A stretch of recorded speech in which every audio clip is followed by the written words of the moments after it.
Ruspa al lavoro, camion dentro e fuori dal tunnel. Torna alla vita nel cantiere di Colcavalier, dopo 10 giorni che hanno fatto temere per il destino della più grande opera viaria nel bellunese degli ultimi anni.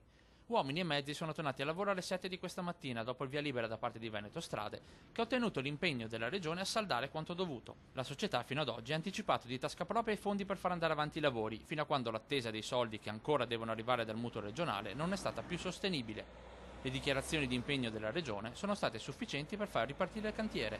Ad oggi non c'era un documento così preciso e quindi tutto ricadeva sulle spalle di Veneto Strade. Ora la responsabilità la Regione Veneto se l'è presa, i soldi ovviamente non sono arrivati, lavoreremo velocissimi e questo lo deve fare soprattutto la Regione per poter far sì che lo Stato ci passi il mutuo. Il destino di Colcavalier è già stato a rischio lo scorso anno, sempre per problemi di trasferimento di risorse, ma Veneto Strade ha deciso di continuare nonostante le difficoltà. Per senso di responsabilità da parte di Veneto Strade, che si è indebitata enormemente con le banche che però non possono dare soldi, anticipare soldi all'eternità a Veneto Strade. I problemi di oggi rischiano però di ricadere sui lavori futuri. Questo indebitamento con le banche blocca anche gli altri lavori perché noi alle banche non possiamo chiedere più di tanto e anche altri lavori che devono partire non li facciamo partire perché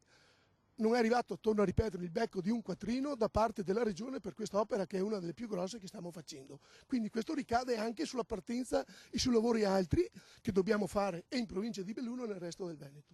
45 milioni di euro già anticipati da Veneto Strade, restano da pagare 7 milioni per lavori già fatti e 2 per il completamento dell'opera. Il traforo di Colcavalier è praticamente finito. L'inaugurazione io penso che ai primi di giugno, senz'altro nei termini previsti dal contratto, si possa cominciare a passare su questa galleria che è veramente bella e splendida.